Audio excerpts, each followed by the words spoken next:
मैंने कहा डालमिया साहब मैं इसलिए आपके प्रोग्राम में आऊँगा क्योंकि मैं किसी से मिला नहीं हूँ, लेकिन मेरा पत्रकारिता का करियर डालमिया के अखबार संडे मेल से शुरू हुआ है, इसलिए मैं ज़रूर आऊँगा। किताब में बहुत सारी ऐसी बातें हैं जो आप पढ़ सकते हैं, लेकिन मैं सबसे बड़ी बीमारी मानता हूँ कि हम सनातनी हिंदुओं को झूठ बोलने की बहुत अच्छी आदत है। हम हर बात में शुरू से लेके आखिर तक, चाहे इतिहास हो, चाहे रामायण हो, चाहे पूजा हो, हर क्षेत्र में झूठ बोलने के सबसे बड़े माहिर हैं। हमारा संकट है कि हमको लगता है कि सच बोलने से कोई नाराज हो जाएगा। पूरा समाज नीचे से लेके ऊपर तक झूठ बोल रहा है, बड़े बड़े संगठन झूठ बोल रहे हैं, और हम ये समझते हैं कि हम बहुत महान हैं। इस जगह जहां ये प्रोग्राम हो रहा है, उसकी एक बात और आपसे साझा करूं।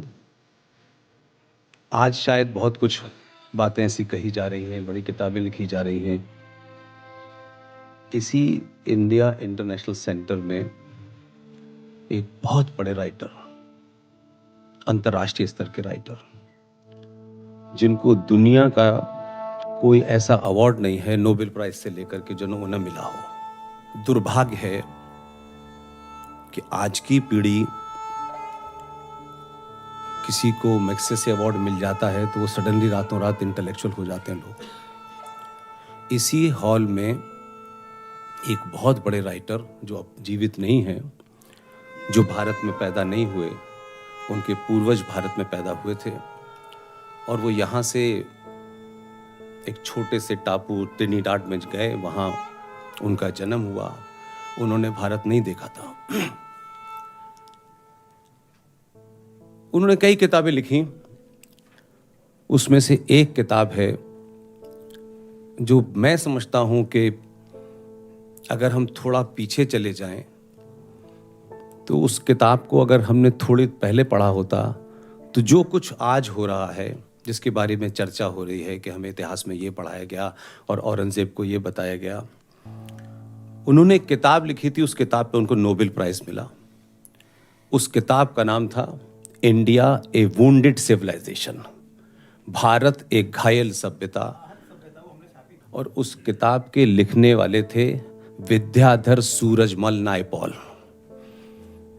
उनको नोबेल प्राइज मिला था और मुझे अच्छी तरह याद है, उस वक्त मैं मीडिया में था, उनका एक कार्यक्रम यहाँ होना था और उनकी किताब एक लॉन्च हुई और एक फिल्म इंडस्ट्री के एक एक्टर थे साउथ इंडिया के।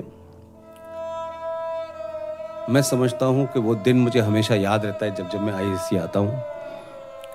किताब का विमोचन था और एक लेफ्ट ओरिएंटेड एक बहुत बड़े एक्टर, जिनकी हो सकता है एक्टिंग अच्छी की हो, उन्होंने इतनी बदतमीजी की वीएस नायपॉल से, इसी हॉल में इतनी बदतमीजी की, वीएस नायपॉल मंच से उतर के रोते हुए गए। उस घटिया एक्टर का नाम है गिरीश कर्नाड। तो ऐसा नहीं है कि हम यकायक 2014 से हिंदू हो गए हैं। लोग बहुत सा काम कर रहे हैं, हमारी दृष्टि नहीं पड़ी क्योंकि हम हर चीज में लाभ हानि पहले देखते हैं। हम मुगलों ने ये किया, औरंगजेब ने ये किया, ये कहानी सुनते सुनते थक गए हैं। आज भी सनातनी हिंदू बेटी कभी फ्रिज में मिलती है, कभी बोरे में मिलती है, कभी सीवर के अंदर मिलती है। इसकी चर्चा क्यों नहीं करते जिससे आज की जनरेशन को पता चले। औरंगजेब के किस्से बता सकते हैं लेकिन तथ्य नहीं दिखा सकते। दूसरा महत्वपूर्ण बात यह है कि हमने कभी अपने हीरोज को चुनते वक्त उसके वैलर को नहीं चुना। पहले हीरो है कौन, किस जाति का है, कहां से आया है, कितना पढ़ा लिखा है, ये तमाम सारी चीजें उसमें ढूंढी हमने। उस हीरो को चुनने से पहले हमने कभी भी उसकी बहादुरी की बात नहीं की। आज भी सुभाष की बात होती है, सावरकर की बात होती है, शिवाजी की बात होती है, पटेल की बात होती है, लेकिन जब समय आया तो हमने इसमें से किसी का साथ नहीं दिया। हमने एक लंपट किस्म के आदमी को, जिसके चर्चे इस देश में नहीं दुनिया भर में हैं चर्चित, महा घटिया लेवल का आदमी, लो आईक्यू का आदमी, उस जवाहरलाल नेहरू को देश का पहला प्रधानमंत्री बनाया, जो बेईमानी से बना। आज कहते हैं कि आप इलेक्शन हैक हो गया। इलेक्शन तो गांधी जी की देख रेख में हैक हुआ था और गांधी जी उसके मास्टरमाइंड थे, लेकिन गांधी जी का इतना बड़ा कद हो गया है, ओ बाप रे बाप, ऐसा लगता है कि गांधी राम से भी बड़े हैं।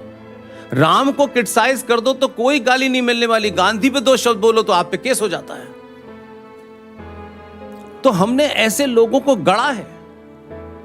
इस कारण आज हम अपने योद्धाओं को ढूंढने निकलते हैं तो लगता है अच्छा ओमेन रत्नू मिल गए, अच्छा वहां अश्वनी जी मिल गए। हजारों लोग हैं और शब्दों का अनर्थ सनातनी हिंदू ने किया है, किसी और ने नहीं किया। हम शब्दों के एक अनर्थ की छोटी सी बात घटना रखता हूं, कैसे वो पूरे भारत के इतिहास में इंपॉर्टेंट घटना है, लेकिन उस पर चर्चा नहीं होगी क्योंकि गांधी का जिक्र आया। आपको याद है इस किताब में एक चैप्टर भी रघु जी ने लिखा है, मोपला। मोपला के बारे में सबसे ऑथेंटिक किताब किसने लिखी है? हमसे पहले बहुत बड़ा लोग काम कर गए, हमने उसको पढ़ा ही नहीं है। और आप, हमारी समस्या यह है कि जो उस तरफ खड़े थे उन्हीं के बीच में से लिखी है किसी ने। हम जब लिखेंगे तो हो सकता है लोग कई साहब राइट विंगर आ गए हैं, कुछ एंटी कांग्रेस हैं। एक साहब का नाम आपने नहीं जाना होगा, वो कांग्रेस पार्टी के अध्यक्ष रहे, तमिलनाडु में मद्रास के जाने माने वकील थे। उन्होंने एक किताब लिखी और वो लिख के चले गए। इसलिए मैं मानता हूं कि उस दौर के लोग जो ईमानदार थे उन्होंने अच्छी किताबें लिखी, लेकिन हम लोगों को बेईमानों को पढ़ने की ज़्यादा आदत हुई। और उनका नाम है सी शंकरन नायर, तमिलनाडु के रहने वाले थे, कांग्रेस पार्टी के अध्यक्ष थे। उन्होंने एक किताब लिखी है गांधीयन अनार्की, और 1917 में कांग्रेस पार्टी की एक अध्यक्ष रही हैं, विदेशी महिला थी, एनी बेसेंट। उस गांधीयन अनार्की के अंदर चैप्टर 13 जो लिखा है वो एनी बेसेंट ने लिखा है। और एनी बेसेंट ने गांधी को इतना नंगा किया है कि पूरा देश मिलकर नहीं कर सकता उस किताब में। अगर ये किताब जो कांग्रेस के अध्यक्ष ने लिखी, एनी बेसेंट 1917 में प्रेसिडेंट रही, अगर इस किताब के बारे में आप कहते तो आपका शत्रु आपके ऊपर यह आरोप नहीं लगाता कि ये भाई चलो कुछ आरएसएस के लोगों ने लिख दिया है, ये बीजेपी के लोगों ने लिख दिया है। आप उन्हीं के घर में उनको चित कर सकते थे, लेकिन हम पढ़ते पढ़ते नहीं है सर। हमको सुनी सुनाई बातें करने का बहुत शौक है। हम दुनिया में बहुत बड़े बड़े महंगे कपड़े और महंगी गाड़ियां लेके घूम रहे हैं, हम ये हैं, 10 मंजिला मकान है, हमने ये कर दिया है, वो कर दिया है, जो पूरी दुनिया आपको देखती है। माफ कीजिएगा, दुनिया आपको 1947 के पिताजी से नहीं जानती। दुनिया आपको आचार्य चाणक्य और भगवान राम की सभ्यता से जानती है। इसलिए शब्दों का अनर्थ हमने किया है। हम सबको रटी रटाई बातें बोलनी है। बहुत बार कहा जाता है धर्मनिरपेक्ष। रघु भाई, मुझे याद है कि यह घटना इसलिए कि वो अब नहीं रहे, बहुत बड़े जूरिस्ट थे, उनका बेटा कांग्रेस पार्टी में है। जज कैसे बनाते हैं सुप्रीम कोर्ट में लाइव लोगों ने देखा। उनके बारे में बता रहा हूं। मैं नया नया दिल्ली आया था और जहां कहीं भी प्रेस कॉन्फ्रेंस होती थी तो वीकली न्यूज़पेपर था, संडे मेल, तो कहीं भी भेज दिए जाते थे। तो एक प्रेस कॉन्फ्रेंस थी, मैं उसमें चला गया। उनका नाम है एलन सिंघवी।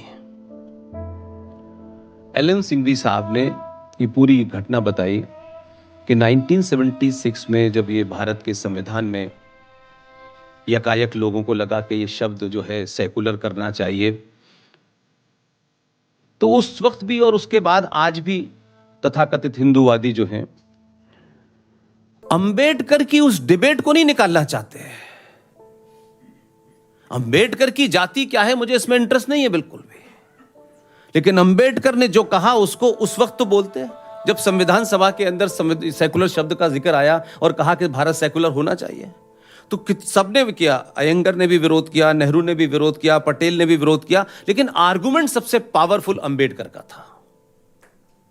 अंबेडकर ने, आप पढ़ लें, सब अवेलेबल है, कोई भी चीज छुपी नहीं है।